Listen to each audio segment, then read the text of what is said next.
by MGov Tafanyika ZANU-PF is in dilemma as to how it could wriggle out of the one center of power doctrine created nearly 3 years ago. President Emerson Mnangagwa. In the past, ZANU-PF provinces used to vote for the party's vice presidents, VPs and national chairperson before former President Robert Mugabe secured imperial powers in 2014.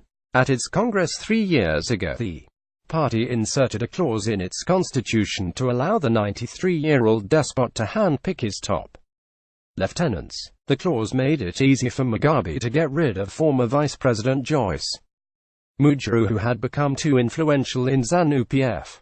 Emerson Mnangagwa, the current president, participated in the crafting of the clause which gave his predecessor the powers he ironically used to fire him last month. This was before Mnangagwa dramatically bounced back into the party and government with the help of the military to dislodge one of Africa's longest-serving statesmen from the seat of power. But at its Central Committee of November 19, ZANU-PF resolved to amend its constitution to remove any notion of one center of power.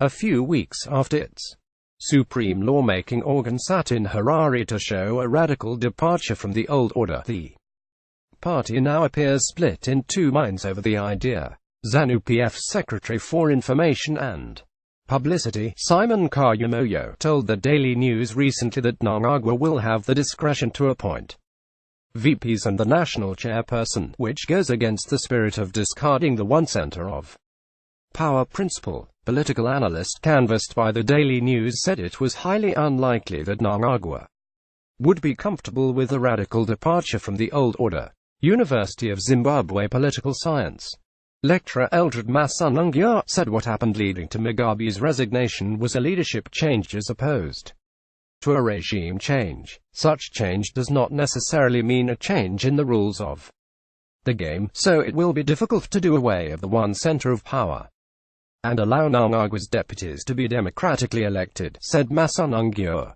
What we will witness is a continuation of Mugabeism, and the motivation for that is the need for control over the appointees, so that they are totally answerable to him. He will realize that democracy does not always bring about intended outcomes, and his preferences could lose a democratic process, so it is prudent to minimize the risk, he added.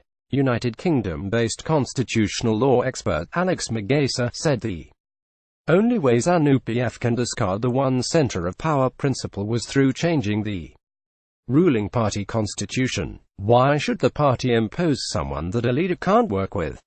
It becomes dysfunctional. A leader should be able to choose his team, said Magesa. Democracy should always be tempered with mechanisms that ensure sound and efficient administration. If it's the ruling party, his cabinet should as far as possible reflect the party scenario, he said. Political analyst Maxwell Songwim weighed in, suggesting that Mnangagwa would most likely be politically expedient. Songwim said Mnangagwa would want to reward his close acolytes who did the donkey work in his rise to power by appointing them to influential positions. He may pay lip service to doing away with one center of power, just the way he adopted liberal economics but left issues such as human rights abuses untouched. Songwim said, he knows who landed him victory, the military, so he would be more comfortable with appointing VPs, of which one of them if not both will be the generals. He can't ignore them after all they did for him. Songwim predicted that Mnangagwa would ignore calls for a woman vice president being advanced by Grace when she was the women's league boss. The quota system was supposed to be adopted at the Extraordinary Congress, which would have seen Grace replace Mnangagwa after ZANU-PF provinces had already endorsed her. The women's resolution is important, but you would see that he did ignore women in ministerial appointments. So, it will not be surprising when he ignores the resolution this time around. His cabal may come up with a justification for one center of power around the need to consolidate the party in the face of rift with G40 and impending elections.